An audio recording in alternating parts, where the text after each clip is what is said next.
ਸਤਿ ਸ਼੍ਰੀ ਅਕਾਲ ਦੋਸਤੋ, ਮੈਂ ਸਤਨਾਮ ਸਿੰਘ ਤੁਹਾਡਾ ਸਾਰਿਆਂ ਦਾ ਸਵਾਗਤ ਕਰਦਾ ਜੀ ਤੁਹਾਡੇ ਆਪਣੇ YouTube channel positive vibe Punjab ਦੇ ਉੱਤੇ ਜੀ। ਤੇ ਅੱਜ ਦੀ ਕਲਾਸ ਦੇ ਵਿੱਚ ਆਪਾਂ ਕਰਾਂਗੇ 10 ਤੇ 11 ਅਪ੍ਰੈਲ ਦੇ ਕਰੰਟ ਅਫੇਅਰ।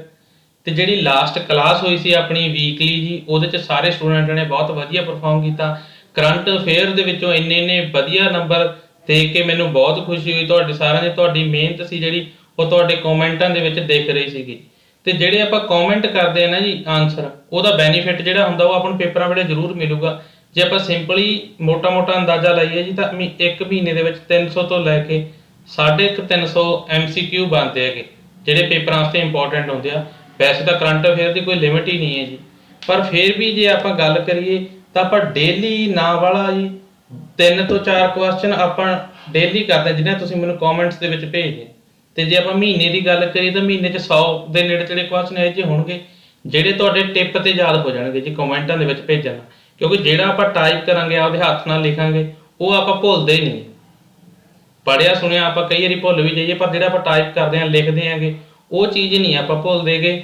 ਤਾਂ ਇਹਦਾ ਮਤਲਬ ਇਹ ਕੀ ਹੈ ਕਿ ਆਪਾਂ ਅੱਧੋਂ ਵੱਧ ਕੰਮ ਦਾ ਨਾਲ ਦੀ ਨਾਲ ਹੀ ਨਿਬੇੜਤਾ, ਜਿਹਨੂੰ ਆਪਾਂ ਨੂੰ ਰਿਵੀਜ਼ਨ ਕਰਨ ਦੀ ਵੀ ਲੋੜ ਨਹੀਂ।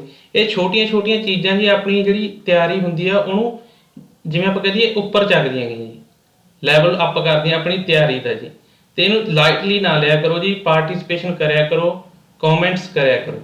ਤੇ ਜਿਹੜੀ ਕਲਾਸ ਦੀ ਵੀਡੀਓ ਦੀ PDF ਆ ਜੀ ਉਹ ਤੁਹਾਨੂੰ 1 ਘੰਟੇ ਦੇ ਵਿੱਚ ਜਾਂ ਉਦੋਂ ਵੀ ਪਹਿਲਾਂ ਆਪਣੇ ਐਪ ਦੇ ਵਿੱਚ ਹੀ ਮਿਲ ਜੂਗੀ ਜੀ ਅੱਜ ਦੀ। ਤੇ ਸ਼ੁਰੂ ਕਰਦੇ ਹਾਂ ਅੱਜ ਦੀ ਕਲਾਸ ਨੂੰ। ਹਰ ਸਾਲ 10 ਅਪ੍ਰੈਲ ਨੂੰ ਕਿਹੜਾ ਦਿਨ ਮਨਾਇਆ ਜਾਂਦਾ ਹੈ? ਤਾਂ ਆਪਸ਼ਨਾਂ ਨੇ world autism awareness day, international day for mine awareness, national maritime day, world homeopathy day. ਤੇ ਇਹਦਾ ਸਹੀ ਆਨਸਰ ਹੈ ਜੀ ਵਰਲਡ ਹੋਮੋਪੈਥੀ ਡੇ। ਆਪਾਂ ਸਾਰਿਆਂ ਨੇ ਆਨੀ ਦੇਖਿਆ ਹੋਣੀ ਜੀ ਗੋਲੀਆਂ ਚਿੱਟੀਆਂ ਜੀਆਂ, ਜਿਹਨੂੰ ਆਪਾਂ ਨੂੰ ਛੋਟੇ ਹੁੰਦੇ ਨੂੰ ਵੀ ਘਰ ਦੇ ਗਏ ਸੀ ਇਹਨਾਂ ਨੂੰ ਹੱਥ ਨਹੀਂ ਲਾਉਣਾ, ਢੱਕਣ 'ਚ ਪਾ ਕੇ ਖਾਣੀਆਂ। ਵੈਸੇ ਹੁਣ ਵੀ ਆਪਣੇ ਘਰਾਂ 'ਚ ਕਈਆਂ ਦੇ ਚੱਲਦੀ ਹੈ ਜੀ, ਇਹ ਬਹੁਤ ਵਧੀਆ ਦਵਾਈ ਹੈਗੀ, ਆਯੁਰਵੈਦਿਕ ਹੁੰਦੀਆਂ ਨੇ ਇਹ ਸਾਰਾ ਕੁਛ। ਤਾਂ ਜੇ ਆਪਾਂ ਇਹਦੀ ਗੱਲ ਕਰੀਏ ਜੀ, ਵਰਲਡ ਹੈਲਥ ਡੇ ਆ ਜਿਹੜਾ 10 ਨੂੰ ਕਿਉਂ ਮਨਾਇਆ ਜਾਂਦਾ ਜੀ? ਜਿਹੜੇ ਫਾਦਰ ਮੰਨੇ ਜਾਂਦੇ ਜੀ ਹੋਮੋਪੈਥਿਕ ਦੇ, ਕ੍ਰਿਸਚੀਅਨ ਫੈਡਰਿਕ ਸੈਮੂਅਲ ਹੈਨਰੀ ਮੈਨ, ਇਹਨਾਂ ਦੇ ਬਰਥਡੇ ਵਾਲੇ ਦਿਨ ਆਪਾਂ ਉਹਨਾਂ ਨੂੰ ਟ੍ਰਿਬਿਊਟ ਦੇਣ ਲਈ ਜੀ ਇਹ ਦਿਨ ਦੀ ਸ਼ੁਰੂਆਤ ਕੀਤੀ ਆ। ਤੇ ਇਸ ਵਾਰੀ ਇਹਨਾਂ ਦੀ ਜਿਹੜੀ ਬਰਥ ਐਨਵਰਸਰੀ ਸੀ ਜੀ ਉਹ 267ਵੀਂ ਸੀਗੀ। ਠੀਕ ਹੈ ਜੀ। ਤੇ ਇਸ ਸਾਲ ਦਾ ਥੀਮ ਰਿਹਾ ਜੀ ਪੀਪਲਸ ਚੋਇਸ ਫॉर ਵੈਲਨੈਸ। ਤਾਂ ਅਗਲਾ ਕੁਐਸਚਨ ਹੈ, ਅੱਜ ਆਪਾਂ 10 ਤੇ 11 ਦੋਨਾਂ ਦੇ ਕਰੰਟ ਅਫੇਅਰ ਕਰ ਰਹੇ ਹਾਂ ਜੀ। ਤਾਂ 11 ਨੂੰ ਵੀ ਇੰਪੋਰਟੈਂਟ ਡੇ ਸੀਗਾ ਜੀ। ਹਰ ਸਾਲ 11 ਅਪ੍ਰੈਲ ਨੂੰ ਕਿਹੜਾ ਦਿਨ ਮਨਾਇਆ ਜਾਂਦਾ ਹੈ? ਤਾਂ ਆਪਸ਼ਨਾਂ ਨੇ national safe motherhood day, international day for mine awareness, national maritime day, world homeopathy day. ਤਾਂ ਇਹਦਾ ਸਹੀ ਆਨਸਰ ਹੈ ਜੀ ਨੈਸ਼ਨਲ ਸੇਫ ਮਦਰਹੁੱਡ ਡੇ। ਮਨਾਇਆ ਜਾਂਦਾ ਜੀ 11 ਤਰੀਕ ਨੂੰ। ਜੇ ਆਪਾਂ ਗੱਲ ਕਰੀਏ ਜੀ ਇਹ ਡੇ ਹੈ ਕੀ ਹੈਗਾ, ਜਿਹੜੇ ਆਪਣੀਆਂ ਪ੍ਰੈਗਨੈਂਟ ਲੇਡੀਜ਼ ਹੁੰਦੇ ਆ ਜੀ ਜਾਂ ਜਿਹੜੀਆਂ ਦੇ ਬੱਚੇ ਛੋਟੇ ਉਹ ਆਪਣੇ ਬੱਚਿਆਂ ਨੂੰ ਦੁੱਧ ਪਿਆਉਂਦੀਆਂ, ਉਹਨਾਂ ਦੀ ਸਿਹਤ ਦਾ ਖਾਸ ਖਿਆਲ ਰੱਖਣਾ, ਇਸ ਦੀ ਅਵੇਅਰਨੈਸ ਵਾਸਤੇ ਇਹ ਦਿਨ ਦੀ ਸੈਲੀਬ੍ਰੇਸ਼ਨ ਸਟਾਰਟ ਕੀਤੀ ਗਈ ਸੀ ਜੀ 2003 ਤੋਂ। ਜਿਹੜੇ ਆਪਣੇ ਕਸਤੂਰਬਾ ਗਾਂਧੀ ਜੀ ਸੀਗੇ ਜੀ ਉਹਨਾਂ ਦੇ ਬਰਥਡੇ ਵਾਲੇ ਦਿਨ ਇਹਦੀ ਘੋਸ਼ਣਾ ਕੀਤੀ ਗਈ ਸੀ ਕਿ ਹੁਣ ਤੋਂ ਆਪਾਂ ਨੈਸ਼ਨਲ ਸੇਫ ਮਦਰਹੁੱਡ ਡੇ ਦੀ ਸ਼ੁਰੂਆਤ ਕਰਾਂਗੇ। ਤੇ ਜੇ ਹੁਣ ਆਪਾਂ ਇਹਦੇ ਥੀਮ ਦੀ ਗੱਲ ਕਰੀਏ ਜੀ ਤਾਂ ਇਹਦਾ ਥੀਮ ਰਿਹਾ ਜੀ ਕਰੋਨਾ ਵਾਇਰਸ ਦੇ ਵਿਚਕਾਰ ਘਰ ਵਿੱਚ ਰਹੋ ਅਤੇ ਮਾਂ ਅਤੇ ਬੱਚੇ ਨੂੰ ਕਰੋਨਾ ਤੋਂ ਬਚਾਓ। ਠੀਕ ਹੈ ਜੀ। ਤੇ ਜੇ ਆਪਾਂ ਇਸ ਵੀਕ ਦੇ ਜਿੰਨੇ ਵੀ ਡੇ ਆਪਾਂ ਕੀਤੇ ਆ ਤੁਹਾਡੇ ਉਹਨਾਂ ਦੇ ਸਾਰਿਆਂ ਦੇ ਲੈ ਕੇ ਆਏ ਤੁਹਾਡੇ ਵਾਸਤੇ ਥੀਮ, ਤਾਂ ਕਿ ਰਿਵੀਜ਼ਨ ਨਾਲ ਦੀ ਨਾਲ ਆਪਾਂ ਕਰਦੇ ਰਹੀਏ। ਜਿਹੜਾ ਪਿਛਲਾ ਹੈਗਾ ਉਹਨੂੰ ਵੀ ਨਾਲ ਲੈ ਕੇ ਚੱਲੀਏ। ਤਾਂ ਪਹਿਲਾਂ ਮਨਾਇਆ ਸੀਗਾ ਜੀ 2 ਨੂੰ ਸੀਗਾ ਵਰਲਡ ਆਟਮਿਜ਼ਮ ਅਵੇਅਰਨੈਸ ਡੇ। ਤਾਂ ਇਹਦੀ ਥੀਮ ਸੀ ਜੀ inclusive quality education for all. Second ਆਪਾਂ ਮਨਾਇਆ ਜੀ ਉਦੋਂ ਬਾਅਦ 'ਚ national day for mine awareness. ਤਾਂ ਇਹਦਾ ਸੀਗਾ ਜੀ safe ground, safe step, safe home. ਤੇ ਨੈਸ਼ਨਲ ਮੈਰੀਟਾਈਮ ਡੇ ਦਾ ਥੀਮ ਸੀ ਜੀ ਸਸਟੇਨੇਬਲ ਸ਼ਿਪਿੰਗ ਬਿਯੋਂਡ COVID-19। ਤੇ ਜਿਹੜਾ 7 ਨੂੰ ਮਨਾਇਆ ਜੀ ਵਰਲਡ ਹੈਲਥ ਡੇ, ਇਹਦਾ ਥੀਮ ਰਿਹਾ ਜੀ ਆਵਰ ਪਲੈਨਟ ਆਵਰ ਹੈਲਥ। ਤੇ ਜਿਹੜਾ ਆਪਾਂ ਹੁਣੀ ਕਰਕੇ ਹਟੇ ਜੀ ਵਰਲਡ ਹੋਮੋਪੈਥੀ ਡੇ, ਇਹਦਾ ਥੀਮ ਰਿਹਾ ਜੀ people's choice for all. Days ਤੋਂ ਇੱਕ ਕੁਐਸਚਨ ਤਾਂ ਪੱਕਾ ਹੀ ਆਉਂਦਾ ਜੀ ਪੇਪਰ ਦੇ ਵਿੱਚ, ਚਾਹੇ ਉਹ ਪੁੱਛ ਲੈਣ ਵੀ ਕਿਹੜਾ ਡੇ ਕਦੋਂ ਸੈਲੀਬ੍ਰੇਟ ਕੀਤਾ ਜਾਂਦਾ, ਚਾਹੇ ਥੀਮ ਪੁੱਛ ਲੈਣ। ਤਾਂ ਇਹਨਾਂ ਨੂੰ ਰਿਵਾਈਜ਼ ਕਰਦੇ ਰਿਹਾ ਕਰੋ ਜੀ। ਇਹ ਚੋਂ 1 ਨੰਬਰ ਦਾ ਕੁਐਸਚਨ ਆਪਣਾ 100% ਪੱਕਾ, ਚਾਹੇ ਕੋਈ ਪੇਪਰ ਹੋਵੇ। ਤਾਂ ਅਗਲਾ ਕੁਐਸਚਨ ਹੈ, ਕਿਸ ਯੂਨੀਵਰਸਿਟੀ ਨੇ ਵਿਸ਼ਾ 2022 ਦੇ ਦੁਆਰਾ QS ਯੂਨੀਵਰਸਿਟੀ ਰੈਂਕਿੰਗ ਵਿੱਚ ਪਹਿਲਾ ਸਥਾਨ ਪ੍ਰਾਪਤ ਕੀਤਾ ਹੈ ਅਤੇ ਕਿਹੜੀ ਸੰਸਥਾ ਨੇ ਭਾਰਤ ਵਿੱਚੋਂ ਪਹਿਲਾ ਸਥਾਨ ਪ੍ਰਾਪਤ ਕੀਤਾ ਹੈ? ਤਾਂ ਇਹ QS world university ranking release ਕੀਤੀ ਗਈ ਹੈ ਜੀ। ਤਾਂ ਇਹ 'ਚ ਪੁੱਛਿਆ ਗਿਆ ਕਿ ਟੌਪ ਕਿਹਨੇ ਕੀਤਾ ਜੀ, ਤੇ ਭਾਰਤ ਚੋਂ ਪਹਿਲੇ ਨੰਬਰ ਤੇ ਕਿਹੜੇ ਰਿਹਾ ਜੀ? ਭਾਰਤ ਦਾ ਇੰਸਟੀਚਿਊਟ ਭਾਰਤ ਚੋਂ ਕਿਹੜਾ ਪਹਿਲੇ ਨੰਬਰ ਤੇ ਰਿਹਾ? ਤਾਂ ਆਪਸ਼ਨਾਂ ਨੇ ਜੀ, ਮੈਨਚੈਸਟਰ ਇੰਸਟੀਚਿਊਟ ਆਫ ਟੈਕਨੋਲੋਜੀ ਤੇ IIT ਬੰਬੇ, ਆਕਸਫੋਰਡ ਯੂਨੀਵਰਸਿਟੀ ਤੇ IIT ਦਿੱਲੀ, ਸੈਨਫੋਰਡ ਯੂਨੀਵਰਸਿਟੀ ਤੇ IIT Bombay, Manchester institute of technology ਤੇ IIT ਦਿੱਲੀ। ਤਾਂ ਇਹਦਾ ਸਹੀ ਆਨਸਰ ਹੈ ਜੀ Manchester state institute of technology MIT। ਇਹਨੇ ਟੌਪ ਕੀਤਾ ਜੀ ਲਿਸਟ ਦੇ ਵਿੱਚ, ਤੇ ਭਾਰਤ ਦੇ ਵਿੱਚੋਂ ਪਹਿਲੇ ਨੰਬਰ ਤੇ ਰਿਹਾ ਜੀ IIT ਬੰਬੇ। ਤੇ ਜੇ ਆਪਾਂ ਗੱਲ ਕਰੀਏ ਲਿਸਟ 'ਚੋਂ ਕਿੰਨਵੇਂ ਨੰਬਰ ਤੇ ਆ, ਤਾਂ ਲਿਸਟ 'ਚੋਂ ਤਾਂ 65ਵੇਂ ਨੰਬਰ ਤੇ ਹੈ ਜੀ, ਪਰ ਭਾਰਤ ਦਾ ਇਹ ਪਹਿਲਾ ਇੰਸਟੀਚਿਊਟ ਹੈਗਾ। ਠੀਕ ਹੈ ਜੀ। ਤੇ ਜੇ ਆਪਾਂ ਥੋੜੀ ਜਿਹੀ ਹੋਰ ਜਾਣਕਾਰੀ ਦੇਖੀਏ ਜਿਹਦੇ ਬਾਰੇ, ਜਿਹੜੇ ਟੌਪ 3 ਤੇ ਆਏ ਨੇ ਜੀ, ਫਸਟ, ਸੈਕਿੰਡ ਤੇ ਆ ਥਰਡ ਆਏ ਨੇ ਜੀ। ਇਹ ਟੌਪ 3 ਨੇ ਜੀ ਲਿਸਟ ਦੇ।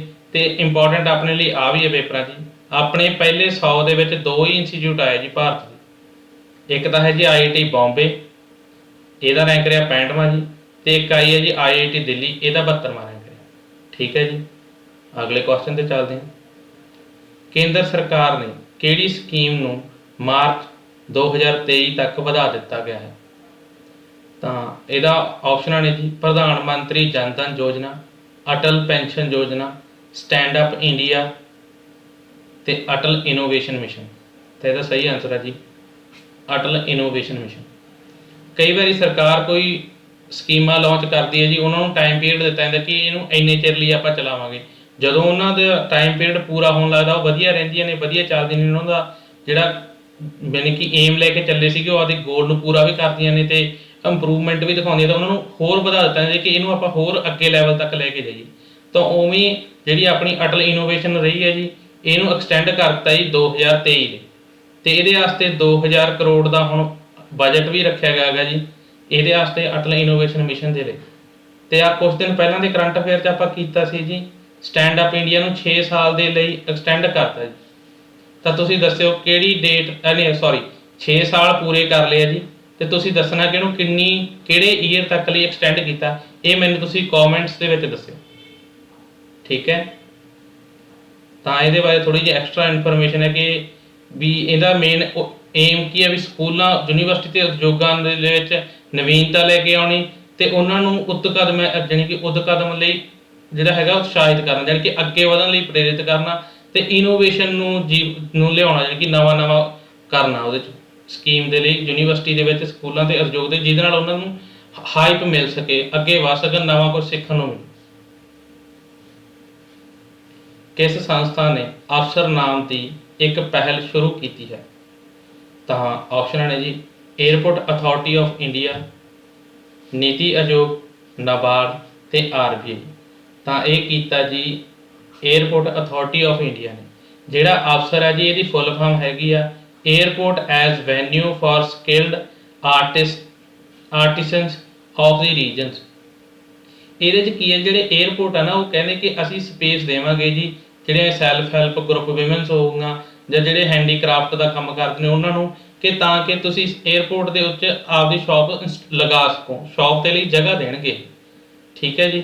ਇਹ 15 ਦਿਨਾਂ ਦੇ ਜਾਣੀ ਕਿ ਆਪਾਂ ਕਹਿ ਦਈਏ ਵੀ ਲਈ ਦਿੱਤੀਆਂ ਜਾਣਗੀਆਂ ਜੀ ਅਲੱਗ-ਅਲੱਗ, ਤੇ ਇਹਦੇ 'ਚ 100 ਤੋਂ ਲੈ ਕੇ 200 ਸਕੁਅਰ ਫੁੱਟ ਤੱਕ ਦਾ ਏਰੀਆ ਜਿਹੜਾ ਉਹ ਦਿੱਤਾ ਜਾਊਗਾ। ਅਗਲਾ ਕੁਐਸਚਨ ਹੈ ਜੀ, ਕਿਸ ਰਾਜ ਨੇ ਨੰਦਨੀ ਖੇਤਰ ਸਮਰਿੱਧੀ ਸਹਿਕਾਰੀ ਬੈਂਕ ਦੀ ਸਥਾਪਨਾ ਕੀਤੀ ਹੈ ਜੋ ਦੁੱਧ ਵਪਾਰਕਾਂ ਨੂੰ ਵਧੇਰੇ ਵਿੱਤੀ ਤਾਕਤ ਪ੍ਰਦਾਨ ਕਰੇਗਾ?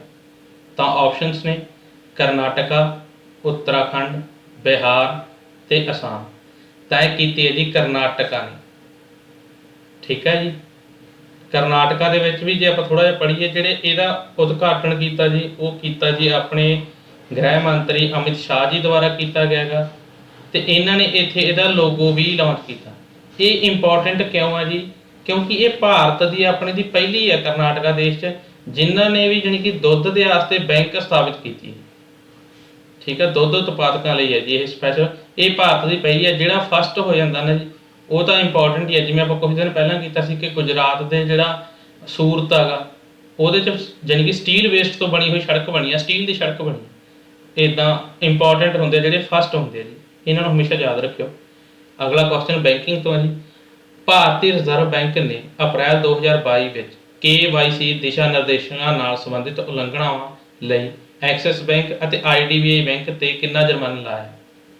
ਤਾਂ ਆਪਸ਼ਨ ਨੇ 93 ਲੱਖ, 90 ਲੱਖ, 50 ਲੱਖ, 60 ਲੱਖ, 80 ਲੱਖ, 85 ਲੱਖ, 70 ਲੱਖ ਤੇ 75 ਲੱਖ। ਤਾਂ ਇਹ ਦੋਨਾਂ ਤੇ ਲਾਇਆ ਗਿਆ ਜੀ। ਇੱਕ ਤੇ ਲਾਇਆ ਗਿਆ ਗਾ 93 ਲੱਖ ਦਾ ਜੀ, ਦੂਜੇ ਤੇ ਲਾਇਆ ਗਿਆ 90 ਲੱਖ ਦਾ। ਜਿਹੜਾ ਐਕਸਿਸ ਬੈਂਕ ਆ ਉਹਦੇ 93 ਲੱਖ ਦਾ ਲਾਇਆ ਗਿਆ ਜੀ, ਜਿਹੜਾ IDBI ਬੈਂਕ ਆ ਉਹਤੇ 90 ਲੱਖ ਦਾ ਲਾਇਆ ਗਿਆ। KYC ਤੁਸੀਂ ਸੁਣਿਆ ਹੋਊਗਾ ਜੀ, ਜੇ ਆਪਾਂ ਪੇਟੀਐਮ ਵਗੈਰਾ ਚਲਾਉਂਦੇ ਆ ਉਹ ਕਹਿੰਦੇ ਆ ਵੀ ਪਹਿਲਾਂ KYC ਕਰਾ ਕੇ ਆਓ। ਤਾਂ ਆਪਾਂ ਫਿਰ KYC ਵਾਸਤੇ ਪੇਟੀਐਮ ਏਜੰਟ ਕੋਲ ਜਾਂਦੇ ਆ।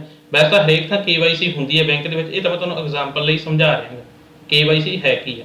ਫਿਰ ਆਪਾਂ ਪੇਟੀਐਮ ਦੇ KYC ਵਾਸਤੇ ਏਜੰਟ ਕੋਲ ਜਾਂਦੇ ਜੀ, ਉਹ ਆਪਣਾ ਆਧਾਰ ਕਾਰਡ ਜਾਂ ਪੈਨ ਕਾਰਡ ਕਈ ਵਾਰੀ ਦੋਨੇ ਹੀ ਲੈ ਲੈਂਦੇ ਜੀ। ਤੇ ਫਿਰ ਉਹਦੀਆਂ ਫੋਟੋਆਂ ਖਿੱਚ ਕੇ ਤੇ ਪੇਟੀਐਮ ਦੀ ਜਿਹੜੀ ਉਹਨਾਂ ਦੀ ਏਜੰਟ ਐਪ ਹੁੰਦੀ ਆ ਉਹਦੇ 'ਚ ਅਪਲੋਡ ਕਰਨਾ। ਥੋੜ੍ਹੇ ਚਿਰ ਬਾਅਦ ਕਹਿੰਦੇ ਵੀ ਤੁਹਾਡਾ 24 ਘੰਟੇ ਦੇ ਵਿੱਚ ਇਹ ਚੱਲ ਪਊਗਾ ਤੇ ਤੁਹਾਡਾ ਪੇਟੀਐਮ ਚੱਲ ਪੈਂਦਾ। ਉਹ KYC ਦਾ ਫੁੱਲ ਫਾਰਮ ਹੈਗਾ ਜੀ ਨੋ ਯੂਅਰ ਕਸਟਮਰ। ਆਪਦੇ ਗ੍ਰਾਹਕ ਨੂੰ ਪਹਿਚਾਨੋ। ਆਪਣੀ ਪਹਿਚਾਣ ਉਹਨਾਂ ਕੋਲ ਕਿਵੇਂ ਪਤਾ ਲੱਗੂ ਵੀ ਮੈਂ ਕੌਣ ਹੈਗਾ? ਮੇਰੇ ਆਧਾਰ ਕਾਰਡ ਤੇ ਮੇਰਾ ਨਾਂ ਹੋਊਗਾ, ਆਧਾਰ ਕਾਰਡ ਨੰਬਰ ਹੋਊਗਾ, ਪੈਨ ਕਾਰਡ ਤੇ ਮੇਰਾ ਨਾਂ ਹੋਊਗਾ, ਪੈਨ ਨੰਬਰ ਹੋਊਗਾ। ਉਹ ਦੱਸਦੇ ਆ ਵੀ ਇਹ ਜੀ ਆਹ ਬੰਦਾ ਹੈਗਾ, ਇਹ ਰਹਿਣ ਵਾਲਾ, ਇਹ ਸਾਰਾ ਕੁਝ।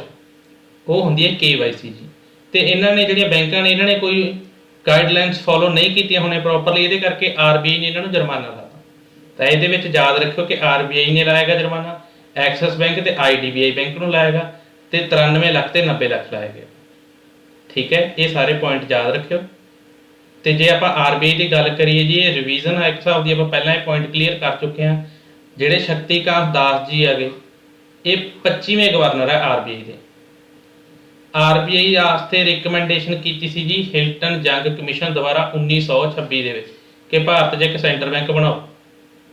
ਤਾਂ 1934 ਦੇ ਵਿੱਚ RBI ਐਕਟ ਪਾਸ ਕੀਤਾ ਗਿਆ ਤੇ 1935 ਦੇ ਵਿੱਚ ਫਿਰ RBI ਸੈਟਅਪ ਕੀਤੀ ਗਈ ਹੈ ਜੀ। ਇਹਦੇ ਪਹਿਲੇ ਗਵਰਨਰ ਬਣੇ ਸਰ ਓਜ਼ਬੋਰਨ ਸਮਿਥ, ਅੰਗਰੇਜ਼ ਸੀਗੇ। ਤੇ ਪਹਿਲੇ ਭਾਰਤੀ ਉਹ ਸੀਗੇ ਜੀ CD ਦੇਸ਼ਮੁਖ। ਕਈ ਵਾਰੀ ਡਾਇਰੈਕਟਲੀ ਕੁਐਸਚਨ ਹੀ ਆ ਜਾਂਦਾ ਜੀ ਵੀ RBI ਐਕਟ ਕਦੋਂ ਪਾਸ ਹੋਇਆ, ਪਹਿਲੇ RBI ਗਵਰਨਰ ਕੌਣ ਸੀ, ਪਹਿਲੇ ਭਾਰਤੀ ਗਵਰਨਰ ਕੌਣ ਸੀ, ਕਿਹਨੇ ਰਿਕਮੈਂਡੇਸ਼ਨ ਕੀਤੀ ਸੀ। ਇਦਾਂ ਦੇ ਵੀ ਕੁਐਸਚਨ ਡਾਇਰੈਕਟਲੀ ਦੇਖਣ ਨੂੰ ਮਿਲ ਜਾਂਦੇ ਜਿਹੜੇ ਆਪਾਂ ਨੂੰ ਪਤਾ ਹੋਣੇ ਚਾਹੀਦੇ ਆ, ਛੋਟੀਆਂ ਛੋਟੀਆਂ ਗੱਲਾਂ, ਕਿਉਂਕਿ RBI ਨਿਊਜ਼ ਦੇ ਵਿੱਚ ਆਉਂਦਾ ਹੀ ਰਹਿੰਦਾ ਜੀ। ਅਗਲਾ ਕੁਐਸਚਨ ਹੈ, ਨਵੀਂ ਦਿੱਲੀ ਵਿੱਚ ਵਾਯੂ ਭਵਨ ਵਿੱਚ 3 ਦਿਨਾਂ air force command conference AFCC ਦਾ ਉਦਘਾਟਨ ਕਿਸਨੇ ਕੀਤਾ? ਤਾਂ ਇਹ ਆਪਣੇ ਰਾਜਨਾਥ ਸਿੰਘ ਜੀ ਨੇ ਕੀਤਾ ਜੀ। ਕਈ ਇਹ ਪੁੱਛ ਲੈਣ ਕਿੱਥੇ ਕੀਤਾ, ਤਾਂ ਨਵੀਂ ਦਿੱਲੀ ਦੇ ਵਾਯੂ ਭਵਨ ਦੇ ਵਿੱਚ ਕੀਤਾ ਗਿਆ ਜੀ। ਤੇ ਜਿਹੜਾ ਆਪਣਾ IAF ਆ ਜੀ, ਇਹਦੇ ਬਾਰੇ ਥੋੜਾ ਜਾਣਕਾਰੀ ਦੇਖ ਲਈਏ। ਇਹਦਾ ਹੈੱਡਕੁਆਟਰ ਹੈਗਾ ਜੀ ਨਵੀਂ ਦਿੱਲੀ ਦੇ ਵਿੱਚ। ਇਹਦੀ ਸਥਾਪਨਾ ਹੋਈ ਸੀ 8 ਅਕਤੂਬਰ 1932 ਦੇ ਵਿੱਚ। ਤੇ ਜਿਹੜੇ ਹੁਣ ਇਸ ਟਾਈਮ ਆਪਣੇ ਚੀਫ ਆਫ 에ਅਰ ਸਟਾਫ ਨੇ ਜੀ, ਉਹਨਾਂ ਦਾ ਨਾਮ ਹੈਗਾ ਵਿਵੇਕ ਰਾਮ ਚੌਧਰੀ।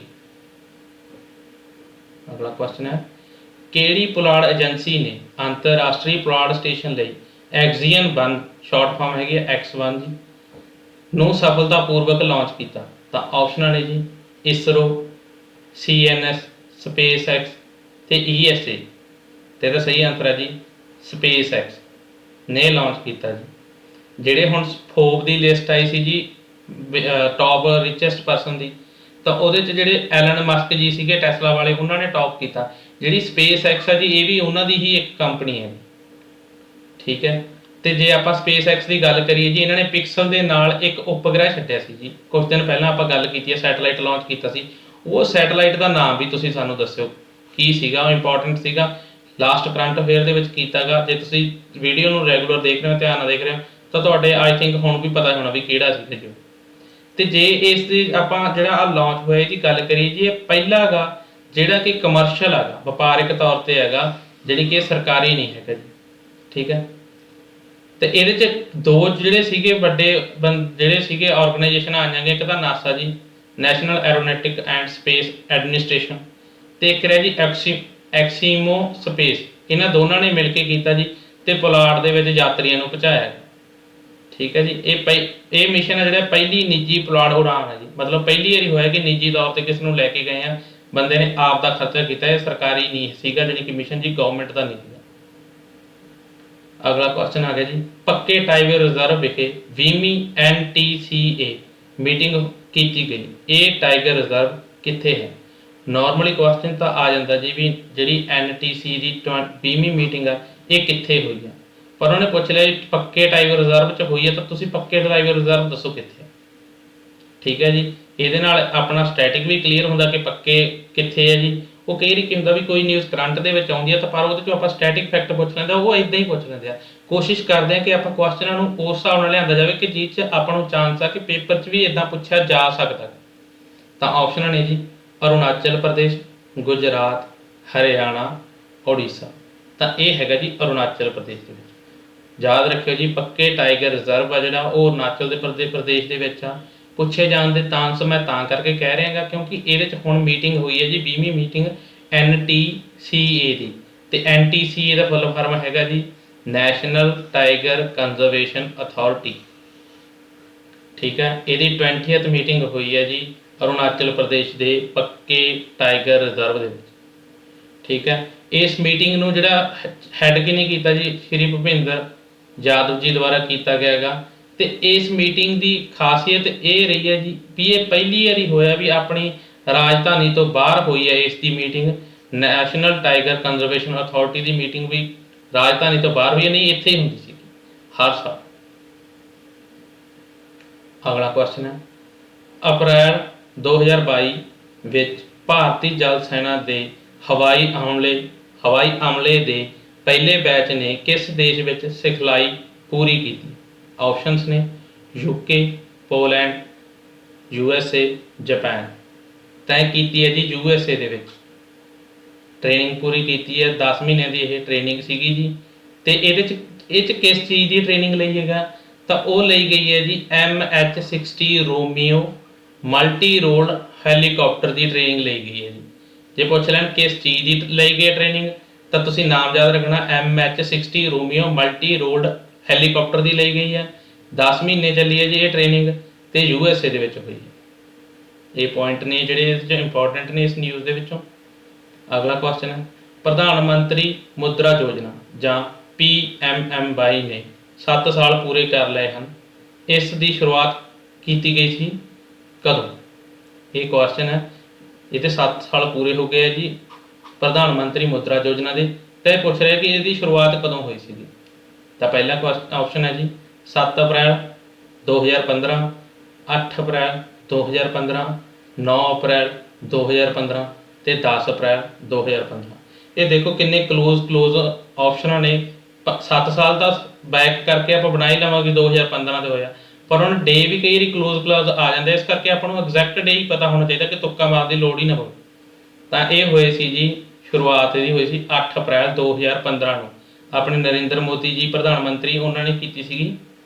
ਤਾਂ ਇਹਦੇ 'ਚ ਕੀ ਹੈ ਜੀ, 1 ਲੱਖ ਤੋਂ ਲੈ ਕੇ 10 ਲੱਖ ਤੱਕ ਦਾ ਲੋਨ ਦਿੱਤਾ ਜਾਂਦਾ ਹੈਗਾ ਤਾਂ ਕਿ ਕੋਈ ਆਪ ਦਾ ਕੰਮ ਸ਼ੁਰੂ ਕਰ ਸਕੇ। ਕਿੰਨਾਂ ਨੂੰ ਦਿੱਤਾ ਜਾਂਦਾ ਜੀ, ਗੈਰ ਕੋਆਪਰੇਟਿਵ, ਗੈਰ ਖੇਤੀ, ਜਿਨ੍ਹਾਂ ਕੋਲ ਜ਼ਮੀਨ ਹੈ ਨਹੀਂ ਜਾਂ ਬਹੁਤ ਘੱਟ ਆ, ਸੂਖਮ ਉਦਯੋਗੀ ਆ ਗਏ ਜਾਣੀ ਕਿ ਮਾਈਕਰੋ ਇੰਟਰਪ੍ਰਾਈਜ਼ ਆ ਗਏ, ਉਹਨਾਂ ਨੂੰ ਦਿੱਤਾ ਜਾਂਦਾ 1 ਲੱਖ ਤੋਂ ਲੈ ਕੇ 10 ਲੱਖ। ਕਈ ਵਾਰੀ ਇਹ ਵੀ ਕੁਐਸਚਨ ਪੁੱਛ ਲੈਂਦਾ ਕਿ ਵੱਧ ਤੋਂ ਵੱਧ ਕਿੰਨਾ ਲੋਨ ਮਿਲਦਾ, ਤਾਂ 10 ਲੱਖ ਮਿਲਦਾ, ਘੱਟ ਤੋਂ ਘੱਟ ਲੱਖ ਰੁਪਏ ਤੋਂ ਸਟਾਰਟਿੰਗ। ਅੱਗੇ ਆ ਗਿਆ ਜੀ ਕੁਐਸਚਨ ਹੋਵਾਰਡ ਤੋਂ ਹੈ। ਤਾਂ ਕੁਐਸਚਨ ਹੈ ਜੀ, ਕਾਮਲੂਪਸ ਰੈਜ਼ੀਡੈਂਸ ਸਕੂਲ ਨਾਮਕ ਕਿਸ ਦੀ ਤਸਵੀਰ ਨੂੰ world press photo of the year 2022 ਦਾ ਖਿਤਾਬ ਦਿੱਤਾ ਗਿਆ ਹੈ? ਤਾਂ ਆਪਸ਼ਨਸ ਨੇ ਸਟੀਵ ਮੈਕਕ੍ਰੀਰੀ, ਡੇਵਿਲ ਲਾ ਚੈਪਲ, ਅੰਬਰ ਬੈਕਰੈਂਡ, ਸੈਲੀ ਮਾਨ। ਤਾਂ ਇਹਦਾ ਸਹੀ ਆਨਸਰ ਹੈ ਜੀ ਐਂਬਰ ਬੈਕੇਨ ਦੀ। ਇਹ ਜਿਹੜੀ ਫੋਟੋ ਖਿੱਚੀ ਗਈ ਹੈ ਜੀ ਇਹਨਾਂ ਨੇ ਇਸ ਨੂੰ ਦਿੱਤਾ ਗਿਆ ਜੀ world press photo of the year 2022। ਆ ਵੀ ਇੰਪੋਰਟੈਂਟ ਕੁਐਸਚਨ ਹੈ ਜੀ। ਟੌਮ ਆਫ ਸੈਂਡ ਨਾਵਲ ਜੋ ਕਿ ਅੰਤਰਰਾਸ਼ਟਰੀ ਬੁੱਕਰ ਪ੍ਰਾਈਜ਼ ਲਈ ਸ਼ਾਰਟ ਲਿਸਟ ਕੀਤਾ ਗਿਆ ਹੈ, ਪਹਿਲਾ ਹਿੰਦੀ ਨਾਵਲ ਹੈ। ਇਸ ਦਾ ਲੇਖਕ ਕੌਣ ਹੈ? ਇਹ ਜਿਹੜਾ ਨਾਵਲ ਹੈ ਪਹਿਲੀ ਵਾਰੀ ਹੋਇਆ ਜੀ ਕੋਈ ਹਿੰਦੀ ਨਾਵਲ ਜਿਹੜਾ ਹੈਗਾ ਕਿ ਇੰਟਰਨੈਸ਼ਨਲ ਬੁੱਕਰ ਪ੍ਰਾਈਜ਼ ਦੇ ਲਈ ਸ਼ਾਰਟ ਲਿਸਟਡ ਹੋਇਆ ਹੋਵੇ। ਹਾਲੇ ਇਹਨਾਂ ਨੂੰ ਪ੍ਰਾਈਜ਼ ਮਿਲਿਆ ਨਹੀਂ ਹੈ, ਜਸਟ ਉਹਨਾਂ ਨੇ ਨੋਮੀਨੇਟ ਕੀਤਾ ਗਾ। ਤਾਂ ਪੁੱਛ ਰਿਹਾ ਕਿ ਇਹਦਾ ਰਾਈਟਰ ਕੌਣ ਹੈ, ਉਹ ਪਹਿਲੇ ਹਾਈਲਾਈਟ ਹੋਇਆ ਵਾ ਜੀ। ਤਾਂ ਇਹਦੇ ਰਾਈਟਰ ਨੇ ਜੀ ਗੀਤਾਂਜਲੀ ਸ਼੍ਰੀ, ਇਹਨਾਂ ਦਾ ਇਹ ਨਾਵਲ ਲਿਖਿਆ ਹੋਏਗਾ ਜੀ। ਤੇ ਇਹ ਸ਼ਾਰਟ ਲਿਸਟ ਹੋਇਆਗਾ ਜੀ ਅੰਤਰਰਾਸ਼ਟਰੀ ਬੁੱਕਰ ਪ੍ਰਾਈਜ਼ ਦੇ ਲਈ।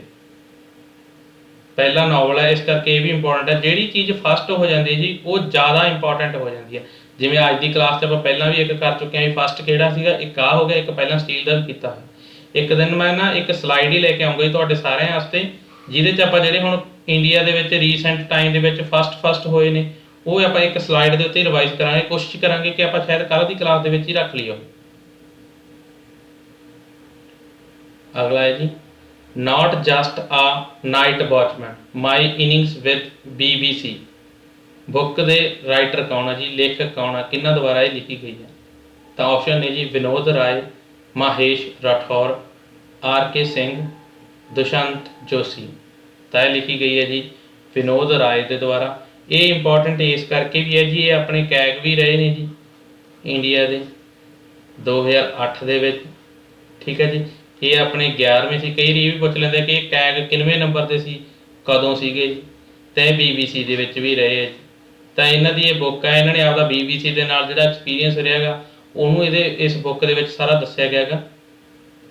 ਤਾਂ ਅਗਲਾ ਕੁਐਸਚਨ, ਤਾਂ ਅੱਜ ਦੇ ਸਾਰੇ ਕੁਐਸਚਨ ਆ ਜਿਹੜੇ ਜੀ ਉਹ ਆਪਣੇ ਸਮਾਪਤ ਹੋ ਗਏ ਆ। ਉਮੀਦ ਕਰਦੇ ਹਾਂ ਕਿ ਤੁਹਾਨੂੰ ਸਾਰੇ ਕੁਐਸਚਨ ਵਧੀਆ ਸਮਝ ਆਏ ਹੋਣਗੇ ਜੀ। ਅਤੇ ਇਹਦੀ PDF ਤੁਹਾਨੂੰ ਐਪ ਦੇ ਵਿੱਚ ਕੁਛ ਟਾਈਮ ਬਾਅਦ ਹੀ ਮਿਲ ਜਾਊਗੀ। ਤੁਸੀਂ ਐਪ ਦੇ ਵਿੱਚ ਜਾ ਕੇ ਇਹਦੀ PDF ਵੀ ਲੈ ਸਕਦੇ ਹੋ। ਅਤੇ ਹੁਣ ਕੁਐਸਚਨਾਂ ਦੇ ਆਪਣੇ ਰਿਵੀਜ਼ਨ ਦੀ ਟਾਈਮ ਹੈ ਜੀ।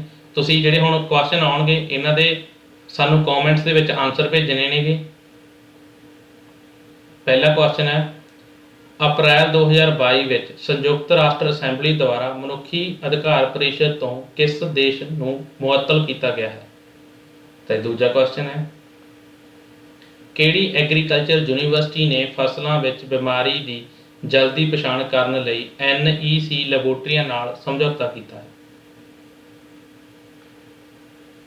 ਅੱਜ ਦੀ ਕਲਾਸ 'ਚ ਇੰਨਾ ਹੀ ਹੈ ਜੀ। ਅਤੇ ਅੱਜ ਦੀ ਕਲਾਸ ਨੂੰ ਆਪਾਂ ਸਮਾਪਤ ਕਰਦੇ ਹਾਂ ਜੀ। ਜੇ ਵੀਡੀਓ ਵਧੀਆ ਲੱਗੀ ਹੈ ਜੀ ਤਾਂ ਲਾਈਕ ਜ਼ਰੂਰ ਕਰਿਆ ਕਰੋ। ਅਤੇ ਜਿਹੜੇ ਦੋਸਤ ਅੱਜ ਪਹਿਲੀ ਵਾਰੀ ਵੀਡੀਓ ਦੇਖ ਰਿਹਾ ਜੀ ਉਹ ਚੈਨਲ ਨੂੰ ਸਬਸਕ੍ਰਾਈਬ ਕਰ ਲਓ ਤਾਂ ਕਿ ਡੇਲੀ ਤੁਹਾਨੂੰ ਵੀਡੀਓ ਟਾਈਮ ਟੂ ਟਾਈਮ ਮਿਲਦੀ ਰਹੇ। ਹੁਣ ਕੋਸ਼ਿਸ਼ ਕਰਿਆ ਕਰਾਂਗੇ ਜੀ ਤੁਹਾਨੂੰ ਥੋੜ੍ਹਾ ਜਿਹਾ ਟਾਈਮ ਨਾਲ ਵੀਡੀਓ ਮਿਲ ਜਾਇਆ ਕਰੋ ਅਤੇ ਨਾਲ ਦੀ ਨਾਲ PDF ਵੀ। ਤਾਂ ਮਿਲਦੇ ਹਾਂ ਜੀ ਅਗਲੀ ਵੀਡੀਓ ਦੇ ਵਿੱਚ। ਤਦ ਤੱਕ ਲਈ ਜੀ ਸਤਿ ਸ਼੍ਰੀ ਅਕਾਲ।